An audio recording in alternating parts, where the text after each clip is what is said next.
In front of me is Xiaomi Redmi Note 10s, and let me show you how to block a number on this phone. So first of all, just open your phone dialer, go to Contacts then, tap on More, and select Settings.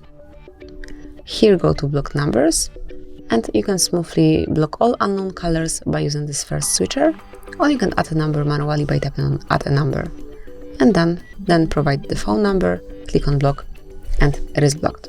Whenever you'd like to remove it from your blacklist, just tap on this cross icon, confirm that you want to unblock it, and as you can see, it has been released.